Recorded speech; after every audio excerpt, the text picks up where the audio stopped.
બ્રહ્મવૈવર્ત પુરાણની કથાને આગળ વધારી ભાગ 20મો। સખીઓએ આપેલું દુર્લભ પાન તેમના મુખમાં શોભી રહ્યું છે। તેઓ સ્વયં અજન્મા હોવા છતાં અખિલ જગતના જનની છે। એમની કીર્તિ અને પ્રતિષ્ઠા સંપૂર્ણ જગતમાં વિસ્તૃત છે। તેઓ ભગવાન શ્રીકૃષ્ણના પ્રાણોના સાક્ષાત અધિષ્ઠાત્રી દેવી છે। તેમને ભગવાન પ્રાણોથી પણ વધારે પ્રિય માને છે। નારદ રાસેશ્વરી શ્રી રાધાની આ ઝાંખીને જોઈને ગંગાનું મન તૃપ્ત ન થઈ શક્યું। તેઓ ઉઘાડા નેત્રોથી તેમના સૌંદર્યનું નિરંતર પાન કરતા રહ્યા।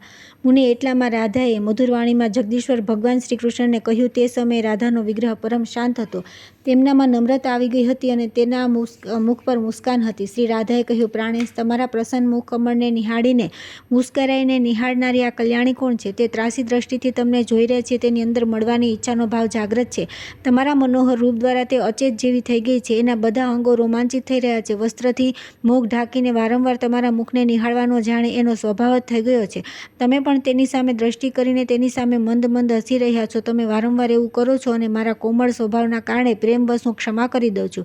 તમે વિરજા રજોગુણ રહિતા દેવીને પ્રેમ કર્યો છે, પછી તે પોતાના શરીરનો ત્યાગ કરીને મહાન નદી રૂપે પરિણિત થઈ ગઈ। તમારી સત્કીર્તિ સ્વરૂપિણી તે દેવી નદી રૂપે હજી પણ વિરાજમાન છે। તમારા ઔરસ પુત્ર રૂપે તેનાથી 7 સમુદ્ર ઉત્પન્ન થઈ ગયા। પ્રાણનાથ, તમે શોભાને પ્રેમ કર્યો, તે પણ શરીર ત્યાગીને ચંદ્રમંડળમાં ચાલી ગઈ। ત્યાર પછી તેનું શરીર પરમ તેજ બની ગયું। તમે તે તેજના ટુકડા ટુકડા કરીને વિતરણ કરી દીધું। રત્ન, સુવર્ણ, શ્રેષ્ઠ મણિ, સ્ત્રીઓના મુખ કમળ, રાજા, ફૂલોની કળીઓ, પાકેલા ફળ, લહેરાતી ખેતી, રાજાઓનો સજાવેલો મહેલ, નવું પાત્ર અને તું, એ બધાને તમારા દ્વારા શોભાના થોડા થોડા અંશ મળી ગયા છે। મેં તમને પ્રભા સાથે પ્રેમ કરતા જોયા છે। તે પણ શરીરનો ત્યાગ કરીને સૂર્યમંડળમાં ચાલી ગઈ। તે સમયે તેનું શરીર અત્યંત તેજોમય બની ગયું હતું। તે તેજોમય પ્રભાનું તમે વિભાજન કરીને જગાએ જગાએ વહેંચી દીધું। શ્રી કૃષ્ણ તમારી આંખોથી દૂર થયેલી પ્રભા અગ્નિ, યક્ષ, નરેશ, દેવતા, વૈષ્ણવો, નાગ, બ્રાહ્મણ, મુનિ, તપસ્વી, સૌભાગ્યવતી સ્ત્રી તથા યશસ્વી પુરુષ, આ બધાને થોડી થોડી પ્રાપ્તિ થઈ। એકવાર રાસમંડળમાં મેં તમને શાંતિ નામની ગોપી સાથે પ્રેમ કરતા જોયા હતા। પ્રભુ, તે શાંતિ પણ પોતાના શરીરને છોડીને તમારામાં લીન થઈ ગઈ। તે સમયે તેનું શરીર ઉત્તમ ગુણ રૂપે પરિણિત થઈ ગયું। ત્યાર પછી તમે તેને વિભાજિત કરીને વિશ્વમાં વહેંચી દીધી। પ્રભુ, તેનો થોડો અંશ મારા રાધામાં, થોડો આ નિકુંજમાં અને થોડો બ્રાહ્મણમાં પ્રાપ્ત થયો। વિભો, પછી તમે તેનો થોડો ભાગ શુદ્ધ સત્વ સ્વરૂપા લક્ષ્મીને, થોડો પોતાના મંત્રોના ઉપાસકોને, થોડો ધર્મની અને થોડો ધર્માત્મા પુરુષોને સોંપી દીધો છે। પૂર્વ સમયની વાત છે। ક્ષમા સાથે પ્રેમ કરતા મેં તમને જોયા હતા। તે સમયે ક્ષમા શરીરનો ત્યાગ કરી પૃથ્વી પર ચાલી ગઈ। ત્યાર પછી તેનું શરીર ઉત્તમ ગુણરૂપે પરિણિત થઈ ગયું હતું। પછી તેના શરીરનું તમે વિભાજન કર્યું। તેમાંનો થોડો અંશ વિષ્ણુને, વૈષ્ણવોને, ધાર્મિક પુરુષોને, ધર્મને, દુર્બળોને, તપસ્વીઓને, દેવતાઓ અને પંડિતોને પણ આપી દીધો। પ્રભુ, આટલી બધી વાત તો હું કહી ચૂકી। તમારા એવા અનેક ગુણ છે। તમે સદા ઉચ્ચ સુંદરી દેવીઓને પ્રેમ કર્યો છે। આ પ્રમાણે લાલ કમળ જેવા નેત્રવાળી રાધાએ ભગવાન શ્રીકૃષ્ણને કહીને સાધ્વી ગંગાને કંઈક કહેવાનો વિચાર કર્યો। ગંગા યોગમાં પરમ પ્રવીણ હતા। યોગના પ્રભાવથી રાધાનો મનોભાવ તેમણે જાણી લીધો હતો। તેથી સભામાંથી અંતર્ધ્યાન થઈને તેઓ જળમાં પ્રવિષ્ટ થઈ ગયા। ત્યારે સિદ્ધ યોગિણી રાધાએ યોગ દ્વારા આ રહસ્યને જાણીને સર્વત્ર વિદ્યમાન તે જળ સ્વરૂપિણી ગંગાને અંજલિમાં લઈને પીવા માંડ્યા। આવી સ્થિતિમાં રાધાનો અભિપ્રાય પૂર્ણ યોગ સિદ્ધા ગંગાથી અજાણ્યો ન રહ્યો। તેથી તેઓ ભગવાન શ્રીકૃષ્ણના શરણે જઈને તેમના ચરણોમાં લીન થઈ ગયા। ત્યારે રાધાએ ગોલોક, વૈકુંઠલોક તથા બ્રહ્મલોક વગેરે બધા સ્થાનોમાં ગંગાને શોધ્યા, પરંતુ ક્યાંય તે જોવા ન મળ્યા। તે સમયે સર્વત્ર જળનો તદ્દન અભાવ થઈ ગયો। કીચડ પણ સુકાઈ ગયો। મરેલા જળચર જંતુઓ, બ્રહ્માંડનો કોઈ પણ ભાગ ખાલી ન હતો। પછી તો બ્રહ્મા, વિષ્ણુ, શંકર, અનંત, ધર્મ, ઇન્દ્ર, ચંદ્રમા, સૂર્ય, મનુગણ, મુનિ સમાજ, દેવતા, સિદ્ધ અને તપસ્વીઓ બધા ગોલોકમાં આવ્યા। તે સમયે જળ વિના તેમના કંઠ સુકાઈ ગયા। પ્રકૃતિથી પર સર્વેશ ભગવાન શ્રીકૃષ્ણએ બધાને પ્રણામ કર્યા, કેમ કે એ શ્રીકૃષ્ણ બધાના પરમ પૂજ્ય છે। વરદાન આપવું એ આ પ્રભુનો સ્વાભાવિક ગુણ છે। એમને વરદાનના પ્રવર્તક જ માનવામાં આવે છે। આ પરમ પ્રભુ ગોપ અને ગોપીઓના સમાજમાં પ્રમુખ છે। એમને નિરી, ઈચ્છા રહિત, નિરાકાર, નિર્લિપ્ત, નિરાશ્રય, નિર્ગુણ, નિરુત્સાહ, નિર્વિકાર અને નિરંજન કહેવામાં આવ્યા છે। ભક્તો પર અનુગ્રહ કરવા માટે પોતાની ઈચ્છાથી એઓ સાકાર પ્રગટ થઈ જાય છે। એ સત્વ સ્વરૂપ, સત્ય, સાક્ષી રૂપ અને સનાતન પુરુષ છે। તેમનાથી વધીને દુનિયામાં બીજો કોઈ શાસક નથી। તેથી આ પૂર્ણ બ્રહ્મ પરમાત્મા શ્રીકૃષ્ણને તે બ્રહ્માદિ સમસ્ત દેવતાઓએ પ્રણામ કરીને સ્તુતિ આરંભ કરી। ભક્તિથી બધાના ખભા ઝૂકી ગયા હતા। તેમની વાણી ગદગદ થઈ ગઈ હતી। આંખોમાં આંસુ આવી ગયા હતા। તેમના અંગોમાં રોમાંચ થઈ આવ્યો હતો। બધાએ તે પરાત્પર બ્રહ્મા શ્રીકૃષ્ણની સ્તુતિ કરી। આ સર્વેશ પ્રભુનો વિગ્રહ જ્યોતિમય છે। સંપૂર્ણ કારણોના પણ એ કારણ છે. એઓ અહીં અમૂલ્ય રત્નોથી નિર્મિત દિવ્ય સિંહાસન પર બેઠા હતા. ગોપાલ તેમની સેવામાં સંલગ્ન થઈને શ્વેત ચામર ઢોળી રહ્યા હતા. ગોપીઓના નૃત્યને જોઈને પ્રસન્નતાથી તેમનું મુખમંડળ મુસ્કાનથી આવૃત હતું. પ્રાણોથી પણ અધિક પ્રિય રાધા એમના વક્ષસ્થળ પર વિરાજેલા હતા. તેમના આપેલા સુવાસિત પાન એઓ ચાવી રહ્યા હતા. આવા આ દેવાધિદેવ પરિપૂર્ણતમ ભગવાન શ્રી કૃષ્ણ રાસમંડળમાં વિરાજમાન હતા. ત્યાં મુનિઓ, મનુષ્યો, સિદ્ધો અને તપસ્વીઓએ તપના પ્રભાવથી તેમના દિવ્ય દર્શન કર્યા. દર્શન કરીને બધાને અપાર હર્ષ સાથે આશ્ચર્યની સીમા પણ ન રહી. બધા પરસ્પર એકબીજાને જોવા લાગ્યા. ત્યાર પછી તે સમસ્ત સજ્જનોએ પોતાનો અભિષ્ટ અભિપ્રાય જગતપ્રભુ ચતુરાનંદ બ્રહ્માને કહ્યો. બ્રહ્માજી તેમની પ્રાર્થના જાણી વિષ્ણુને જમણી બાજુ અને મહાદેવને ડાબી બાજુ રાખીને ભગવાન શ્રીકૃષ્ણની પાસે પહોંચ્યા. તે સમયે પરમ આનંદ સ્વરૂપ શ્રીકૃષ્ણ અને પરમ આનંદ સ્વરૂપ શ્રી રાધા સાથે વિરાજમાન હતા. તે સમયે બ્રહ્માએ રાસમંડળને માત્ર કૃષ્ણમય જોયું. બધાની વેશભૂષા એક સમાન હતી. બધા એક જેવા આસન પર બેઠા હતા. દ્વિભુજ કૃષ્ણના રૂપમાં પરિણીત બધાએ પોતાના હાથમાં વાંસળી લઈ રાખી હતી. વનમાળા બધાની સુંદરતા વધારી રહી હતી. બધાના મુગટમાં મોરપંખ હતા. કૌસ્તુભ મણિથી તે બધા સુશોભિત હતા. ગુણ, ભૂષણ, રૂપ, તેજ, અવસ્થા અને પ્રભાથી સંપન્ન તે બધાનો સુંદર વિગ્રહ પરમ શાંત હતો. બધા પરિપૂર્ણતમ હતા અને બધામાં બધી શક્તિઓ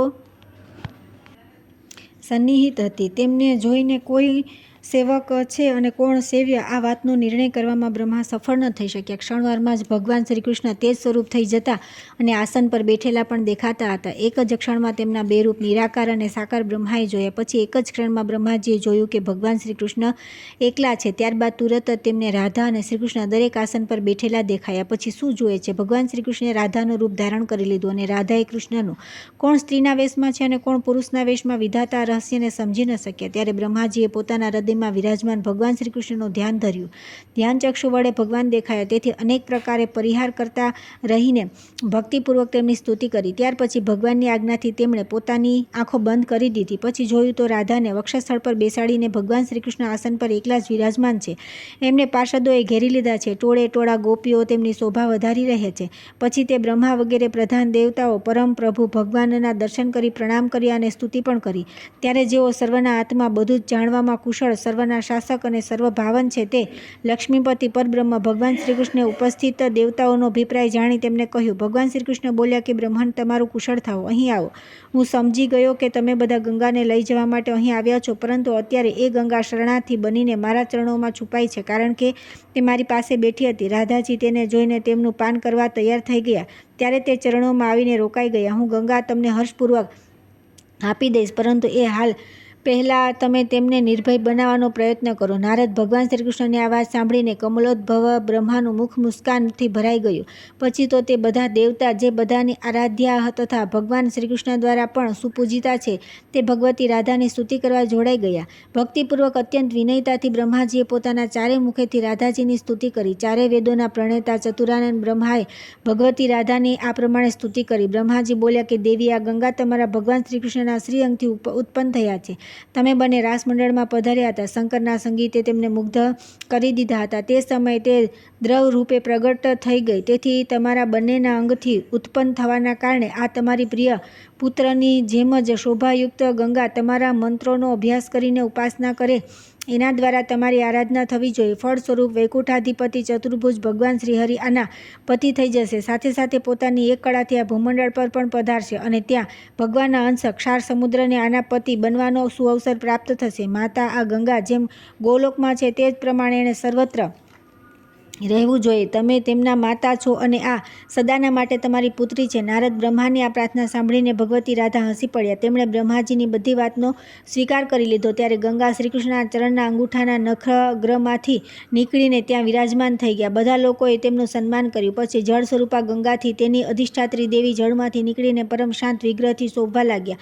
બ્રહ્માએ ગંગાના જળને પોતાના કમંડળમાં રાખી દીધું. ભગવાન શંકરે તે જળને પોતાના મસ્તક પર સ્થાન આપ્યું. ત્યાર પછી બ્રહ્માએ ગંગાને રાધા મંત્રની દીક્ષા આપી. સાથે સાથે રાધાના સ્તોત્ર, કવચ, પૂજા અને ધ્યાનની પણ વિધિ કહી બતાવી. આ બધા અનુષ્ઠાન ક્રમ સામવેદ કથિત હતા. ગંગાએ આ નિયમો દ્વારા રાધાની પૂજા કરી વૈકુંઠ જવા પ્રસ્થાન કર્યું. મુને લક્ષ્મી, સરસ્વતી, ગંગા અને વિશ્વપાવની તુલસી આ ચારેય દેવીઓ ભગવાન નારાયણની પત્નીઓ છે. ત્યાર પછી પરમાત્મા ભગવાન શ્રીકૃષ્ણ હસીને બ્રહ્માને દુર્બોધ અને અપરિચિત સામયિક વાતો કહી. ભગવાન શ્રીકૃષ્ણે કહ્યું કે બ્રહ્મણ, તમે ગંગાને સ્વીકાર કરો. વિષ્ણુ, મહેશ્વર, વિધાતા, હું સમયની સ્થિતિનો પરિચય કરાવું છું. તમારે ધ્યાન આપીને સાંભળવું જોઈએ. તમે બધા અને બીજા જે દેવતા, મુનિગણ, મનુ, સિદ્ધ અને યશસ્વી અહીં આવેલા છે એમને જીવિત સમજવા જોઈએ, કેમ કે ગોલોકમાં કાળનો પ્રભાવ પડતો નથી. આ સમયે કલ્પ સમાપ્ત થવાના કારણે આખું વિશ્વ જળમાં ડૂબી ગયું છે. વિવિધ બ્રહ્માંડોમાં રહેવાવાળા જે બ્રહ્મા વગેરે મુખ્ય દેવતા છે તે બધા આ સમયે મારામાં જ વિલીન થઈ ગયા છે. બ્રહ્મન માત્ર વૈકુંઠ સિવાય બીજું બધું જળમગ્ન છે. તમે જઈને ફરી બ્રહ્મલોક વગેરેની સૃષ્ટિ કરો. પોતાના બ્રહ્માંડની પણ રચના કરવી જરૂરી છે. એ પછી ગંગા ત્યાં આવશે. એ જ પ્રમાણે હું અન્ય બ્રહ્માંડોમાં પણ આ સૃષ્ટિના અવસર પર બ્રહ્માદિ લોકોની રચનાનો પ્રયત્ન કરું છું. હવે તમે દેવતાઓની સાથે અહીંથી શીઘ્ર પધારો. ઘણો સમય વ્યતીત થઈ ગયો. તમારા લોકોમાં કેટલાય બ્રહ્મા સમાપ્ત થઈ ગયા અને હજી કેટલાય થશે. પણ મુનિ આ પ્રમાણે કહીને પરમ આરાધ્ય રાધાના પ્રાણપતિ ભગવાન શ્રીકૃષ્ણ અંતઃપુરમાં ચાલ્યા ગયા. બ્રહ્મા વગેરે દેવતાઓ ત્યાંથી જઈને યત્નપૂર્વક ફરી સૃષ્ટિ કરવામાં તત્પર થઈ ગયા. પછી તો ગોલોક, શિવલોક, વૈકુંઠલોક અને અન્યત્ર પણ જે સ્થાનમાં ગંગાને રહેવા માટે ભગવાન શ્રીકૃષ્ણે આજ્ઞા આપી હતી તે સ્થાન માટે તેમણે પ્રસ્થાન કર્યું. ભગવાન શ્રી હરિના ચરણ કમળથી ગંગા પ્રગટ થયા, તેથી તેને લોકો વિષ્ણુપદી કહેવા લાગ્યા. બ્રહ્મને આ પ્રમાણે ગંગાના આ ઉત્તમ ઉપાખ્યાનનું વર્ણન કરવામાં આવ્યું. આ સારગર્ભિત પ્રસંગથી મુખ અને મોક્ષ સુલભ થઈ જાય છે. હવે ફરી તમારી શું સાંભળવાની ઈચ્છા છે? નારદે કહ્યું કે ભગવાન લક્ષ્મી, સરસ્વતી, ગંગા અને જગતને પાવન કરનાર તુલસી આ ચારેય દેવીઓ ભગવાન નારાયણની જ પ્રિયા છે. એ પ્રસંગ તથા ગંગાના વૈકુંઠ જવાની વાત હું સાંભળી ચૂક્યો, પરંતુ ગંગા વિષ્ણુની પત્ની કઈ રીતે થઈ આ વાત સાંભળવાનો સુઅવસર મને મળ્યો નથી. તે કૃપા કરીને મને કહો. ભગવાન નારાયણ બોલ્યા કે નારદ, જ્યારે ગંગા વૈકુંઠમાં ચાલી ગઈ ત્યારે થોડીવાર પછી જગતની વ્યવસ્થા કરવાવાળા બ્રહ્મા પણ તેની સાથે જ વૈકુંઠ ગયા અને જગત પ્રભુ ભગવાન શ્રી હરિને પ્રણામ કરીને કહેવા લાગ્યા. બ્રહ્માજીએ કહ્યું કે ભગવાન શ્રી રાધા અને શ્રીકૃષ્ણના અંગથી પ્રગટ થયેલી બ્રહ્મ દ્રવરૂપિણી ગંગા આ સમયે એક સુશીલા દેવીના રૂપમાં વિરાજમાન છે. દિવ્ય યૌવનથી સંપન્ન હોવાના કારણે તેનો વિગ્રહ પરમ મનોહર છે. શુદ્ધ તથા સત્વરૂપિણી તે દેવીમાં ક્રોધ કે અહંકાર લેશ માત્ર પણ નથી. શ્રીકૃષ્ણના અંગથી પ્રગટ થયેલી તે ગંગા તેમના સિવાય બીજા કોઈને પતિ બનાવવા ઈચ્છતી નથી, પરંતુ પરમ તેજસ્વીની રાધા આ ગંગાને પી જવા ચાહતી હતી. પરંતુ બહુ બુદ્ધિમાની સાથે એ પરમાત્મા શ્રીકૃષ્ણના ચરણ કમળોમાં પ્રવેશી ગઈ. એના કારણે રક્ષા થઈ. તે સમયે સર્વત્ર સુકાઈ ગયેલા બ્રહ્માંડ લોકને જોઈને હું ગોલોકમાં ગયો. સર્વાંતર્યામી ભગવાન શ્રીકૃષ્ણ બધી વાત જાણવા માટે ત્યાં વિરાજમાન થયા. તેમણે બધાનો અભિપ્રાય સમજી પોતાના ચરણ કમળના નખઅગ્રથી એને બહાર કાઢી દીધી. ત્યારે મેં આને રાધાની પૂજાના મંત્રો યાદ કરાવ્યા અને જળથી બ્રહ્માંડ ગોલોક પૂર્ણ કરાવ્યા. ત્યાર પછી રાધા અને શ્રીકૃષ્ણના ચરણોમાં મસ્તક ઝુકાવ્યા અને સાથે લઈ અહીં આવ્યો. પ્રભો, તમને મારી પ્રાર્થના છે કે આ સુરેશ્વરી ગંગાને તમે પોતાની પત્ની બનાવી લો. દેવેશ, તમે પુરુષોમાં રત્ન છો. આ સાધ્વી દેવીને સ્ત્રીઓમાં રત્ન માનવામાં આવે છે. જેમનામાં સત અસતનું સંપૂર્ણ જ્ઞાન છે તે પંડિતો પણ આ પ્રકૃતિનું અપમાન કરતા નથી. બધા પુરુષ પ્રકૃતિથી ઉત્પન્ન થયા છે અને સ્ત્રી પણ તેની જ કળાઓ છે. માત્ર તમે ભગવાન શ્રી હરિ જે તે પ્રકૃતિથી પર નિર્ગુણ પ્રભુ છો. પરિપૂર્ણતમ શ્રીકૃષ્ણ સ્વયં બે ભાગમાં વિભક્ત થયા. અડધા અંગથી તો બે ભુજાવાળા શ્રીકૃષ્ણ બની રહ્યા અને તેમનું અડધું અંગ તમારા રૂપે ચતુર્ભુજ શ્રી હરિ રૂપે પ્રગટ થયું હતું. એ પ્રમાણે શ્રીકૃષ્ણના વામ અંગથી આવિર્ભૂત શ્રી રાધા પણ બે રૂપોમાં પરિણીત થયા. જમણા અંગથી તો તેઓ સ્વયં રહ્યા અને એમના વંશમાંથી લક્ષ્મીનું પ્રાગટ્ય થયું. તેથી આ ગંગા તમને જ વરવા ચાહે છે, કેમ કે તમારા વિગ્રહથી જ આ પ્રગટ છે. પ્રકૃતિ અને પુરુષની જેમ સ્ત્રી પુરુષ બંને એક જ અંગ છે. મુને આ પ્રમાણે કહીને મહાભાગ બ્રહ્માજીએ ભગવાન શ્રી હરિની પાસે ગંગાને બેસાડી દીધા અને તેઓ ત્યાંથી ચાલ્યા ગયા. પછી તો શ્રી હરિએ લગ્નના નિયમાનુસાર ગંગાના પુષ્પચંદન ચર્ચિત કરકમળને ગ્રહણ કર્યા અને તેઓ તેમના પ્રિયતમ પતિ બની ગયા. જે ગંગા પૃથ્વી પર પધારી ચૂકી હતી તે પણ યથાસમય પોતાના તે સ્થાન પર આવી ગઈ. આમ ભગવાનના ચરણ કમળથી પ્રગટ થવાના કારણે આ ગંગા વિષ્ણુપદી નામે પ્રખ્યાત થઈ. ગંગાના પ્રત્યે સરસ્વતીના મનમાં જે દાજ હતી તે કાયમ રહી. ગંગા સરસ્વતીનો કોઈ દ્વેષ કરતી ન હતી. અંતમાં કંટાળીને ગંગાએ સરસ્વતીને ભારતવર્ષમાં જવાનો શાપ આપી દીધો. મુને આ પ્રમાણે લક્ષ્મીપતિ શ્રીહરિની ગંગા સહિત 3 પત્નીઓ છે. બાદમાં તુલસી પણ પ્રિય પત્ની બનવાનું સૌભાગ્ય પ્રાપ્ત થઈ ગયું. તેથી તુલસી સહિત આ 4 પત્નીઓ છે. તુલસીના કથા પ્રસંગમાં રાજા વૃષભધ્વજનું ચરિત્ર વર્ણન.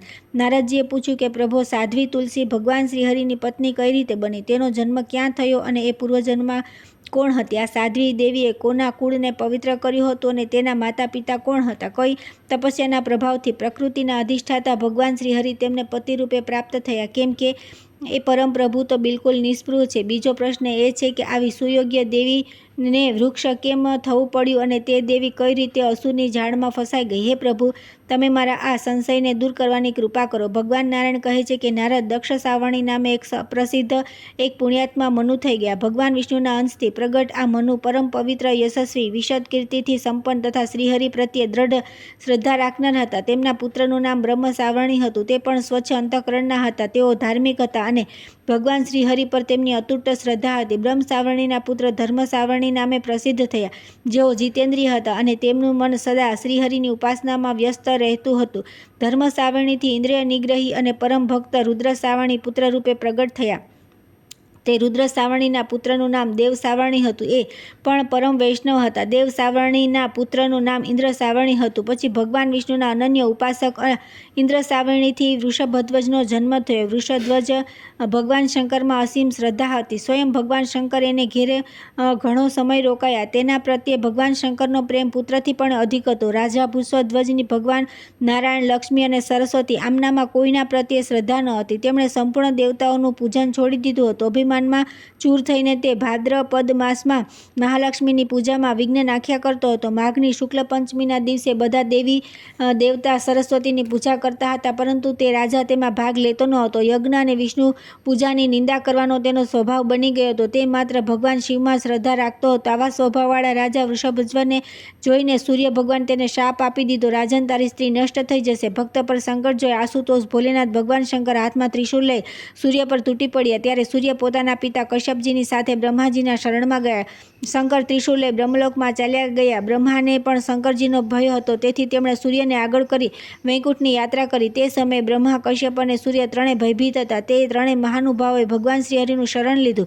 ત્રણેય મસ્તક ઝુકાવી ભગવાન શ્રીહરિનું શરણ લીધું. ત્રણેય મસ્તક ઝુકાવ્યા, ભગવાન હરિને પ્રાર્થના કરી, વારંવાર પ્રાર્થના કરી અને તેમણે પોતાના ભયનું કારણ કહી સંભળાવ્યું. ત્યારે ભગવાન નારાયણે તે બધાને કૃપાપૂર્વક અભય પ્રદાન કર્યું અને કહ્યું કે ભયભીત દેવતાઓ, શાંત થઈ જાઓ. મારી સામે તમને કોઈ ભય નથી. વિપત્તિના કારણે ભયભીત વ્યક્તિ મને યાદ કરે છે. હું હાથમાં ચક્ર લઈ તુરત તેમની રક્ષા કરું છું. દેવો, હું અખિલ વિશ્વનો કરતા ભરતા છું. હું જ બ્રહ્મારૂપે સંસારની સૃષ્ટિ કરું છું અને શંકરરૂપે સંહાર કરું છું. હું જ શિવ છું. તમે પણ મારા જ રૂપ છો અને શંકર પણ મારાથી ભિન્ન નથી. હું જ એક અનેક રૂપ ધારણ કરીને સૃષ્ટિ અને પાલનની વ્યવસ્થા કરું છું. દેવતાઓ, તમારું કલ્યાણ થાઓ. જાઓ, હવે તમને ભય રહેશે નહીં. હું વચન આપું છું, આજથી શંકરનો ભય તમારી પાસે આવી શકશે નહીં. તે સર્વેશ્વર ભગવાન શંકર સત્પુરુષોના સ્વામી છે. તેમને ભક્તાત્મા અને ભક્તવત્સલ કહેવામાં આવે છે અને તેઓ સદા ભક્તોને આધીન રહે છે. બ્રહ્મન, સુદર્શન ચક્ર અને ભગવાન શંકર આ બંને મને પ્રાણોથી પણ વિશેષ પ્રિય છે.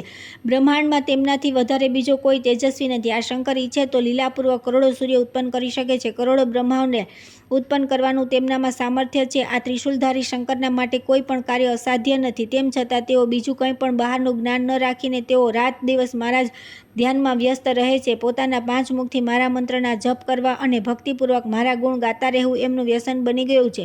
હું પણ રાત દિવસ તેમના કલ્યાણની ચિંતામાં લાગેલો રહું છું. કેમ કે જે રીતે મારી ઉપાસના કરે છે, હું પણ તે જ રીતે તેમની સેવામાં તત્પર રહું છું. આ મારો નિયમ છે. એટલામાં ભગવાન શંકર પણ ત્યાં પહોંચી ગયા. તેમના હાથમાં ત્રિશૂલ હતું. તેઓ વૃષભ પર આરૂઢ હતા અને આંખો રક્તમળ જેવી લાલ હતી. ત્યાં પહોંચીને તુરત તેઓ વૃષભ પરથી ઉતરી ગયા અને ભક્તિ વિનમ્ર થઈને તેમણે શાંત સ્વરૂપ પરમાત્મા પ્રભુ લક્ષ્મીકાંત ભગવાન નારાયણને શ્રદ્ધાપૂર્વક પ્રણામ કર્યા. તે સમયે ભગવાન શ્રીહરિ રત્ન સિંહાસન પર વિરાજમાન હતા. રત્ન નિર્મિત અલંકારોથી તેમણે શ્રીવિગ્રહ સુશોભિત હતો. કિરીટ, કુંડળ, ચક્ર અને વનમાળાથી તેઓ અનુપમ શોભાયમાન થઈ રહ્યા હતા. નૂતન મેઘ જેવી તેમની શ્યામ કાંતિ હતી. તેમનો પરમ સુંદર વિગ્રહ 4 ભુજાઓથી સુશોભિત હતો. તે 4 ભુજાવાળા અનેક પાર્ષદ સ્વચ્છ ચામર ઢોળીને તેમની સેવા કરી રહ્યા હતા. નારદ, તેમનું સંપૂર્ણ અંગ દિવ્ય ચંદનોથી અનુલિપ્ત હતું. તેમને અનેક પ્રકારના આભૂષણ અને પીતાંબર ધારણ કરેલા હતા. લક્ષ્મીએ આપેલું તાંબુલ તેમના મુખમાં શોભી રહ્યું હતું. આવા પ્રભુને જોઈને ભગવાન શંકરનું મસ્તક તેમના ચરણોમાં ઝૂકી ગયું. બ્રહ્માએ શંકરને પ્રણામ કર્યા તથા અત્યંત ડરતા ડરતા સૂર્ય પણ ભગવાન શંકરને પ્રણામ કરવા લાગ્યા. કશ્યપે અતિશય ભક્તિ સાથે સ્તુતિ અને પ્રણામ કર્યા. ત્યાર પછી ભગવાન શિવ સર્વેશ્વર શ્રીહરિની સ્તુતિ કરીને એક સુખદ આસન પર બેસી ગયા. વિષ્ણુના પાર્ષદોએ શ્વેત ચામર ઢોળીને તેમની સેવા કરી. જ્યારે તેમના માર્ગનો શ્રમ દૂર થઈ ગયો ત્યારે ભગવાન શ્રીહરિએ અમૃત જેવા મધુર વચન કહ્યા. ભગવાન વિષ્ણુ બોલ્યા, મહાદેવ, અહીં કઈ રીતે પધારવું થયું? પોતાના ક્રોધનું કારણ કહો. મહાદેવે કહ્યું કે ભગવાન રાજા વૃષભધ્વજ મારો પરમ ભક્ત છે. હું તેને પ્રાણોથી પણ વધારે પ્રિય માનું છું. સૂર્યએ તેને શાપ આપી દીધો છે. આ જ મારા ક્રોધનું કારણ છે. જ્યારે હું મારા કૃપાપાત્ર પુત્રના શોકથી પ્રભાવિત થઈ સૂર્યને મારવા માટે તૈયાર થયો ત્યારે તે બ્રહ્માના શરણે ચાલ્યો ગયો અને હવે બ્રહ્મા સહિત તેણે તમારું શરણ ગ્રહણ કરી લીધું છે. જે વ્યક્તિ ધ્યાન અથવા વચનથી પણ તમારા શરણમાં આવી જાય છે તેના પર વિપત્તિ અને સંકટ પોતાનો પ્રભાવ નાખી શકતા નથી. તે જરા અને મૃત્યુથી સર્વથા રહિત થઈ જાય છે. ભગવાન શરણાગતિનું ફળ તો પ્રત્યક્ષ જ હોય છે. હું શું કહું, તમારું સ્મરણ કરતાં જ મનુષ્ય સદાના માટે નિર્ભય અને મંગલમય બની જાય છે. પરંતુ જગત પ્રભુ, હવે મારા તે ભક્તની જીવનચર્યા કઈ રીતે ચાલશે તે બતાવવાની કૃપા કરો, કેમ કે સૂર્યના શાપથી તેની સ્ત્રી નષ્ટ થઈ ગઈ છે. તેમનામાં વિચાર કરવાની શક્તિ પણ રહી નથી. ભગવાન વિષ્ણુ બોલ્યા કે શંભો, દેવની પ્રેરણાથી ઘણો સમય વ્યતીત થઈ ગયો. 21 યુગ સમાપ્ત થઈ ગયા. જો કે વૈકુંઠમાં હજી અડધી ઘડીનો સમય પસાર થયો છે. તેથી હવે તુરત પોતાના સ્થાન પર પધારો. કોઈનાથી પણ ન રોકનાર ભયંકર કાળે વૃષભધ્વજને પોતાના ગ્રાસ બનાવી લીધો છે. એટલું જ નહીં, તેનો પુત્ર રથધ્વજ પણ હવે જગતમાં નથી. અત્યારે રથધ્વજના 2 પુત્ર છે. તે મહાભાગ પુત્રોના નામ છે ધર્મધ્વજ અને કુશધ્વજ. તે પરમ વૈષ્ણવ પુરુષ સૂર્યના શાપથી શ્રીહીન થઈને જીવન વ્યતીત કરી રહ્યા છે. એવું કહેવાય છે રાજ્ય પણ તેમના હાથમાં નથી. એકમાત્ર લક્ષ્મીની ઉપાસના તેમના જીવનનો ઉદ્દેશ બની ગયો છે. તેથી તેમની પત્નીઓના ઉદરથી ભગવતી લક્ષ્મી પોતાની 1 કલાથી પ્રગટ થશે. ત્યારે તે બંને નરેશ લક્ષ્મીથી સંપન્ન થઈ જશે. શંભો, હવે તમારા ભક્ત વૃષભધ્વજનું શરીર રહ્યું નથી. તેથી તમે અહીંથી જઈ શકો છો. દેવતાઓ, તમે પણ સિધાવાનું કષ્ટ કરો. નારદ આ પ્રમાણે કહીને ભગવાન શ્રી હરિલક્ષ્મી સહિત સભામાંથી ઊભા થઈ ગયા. અંતઃપુરમાં ચાલ્યા ગયા. દેવતાઓ પણ પ્રસન્નતાપૂર્વક પોતાના આશ્રમ પર સિધાવી ગયા. પરિપૂર્ણતમ શંકર તે જ ક્ષણે તપસ્યા કરવાના વિચારથી ચાલ્યા ગયા.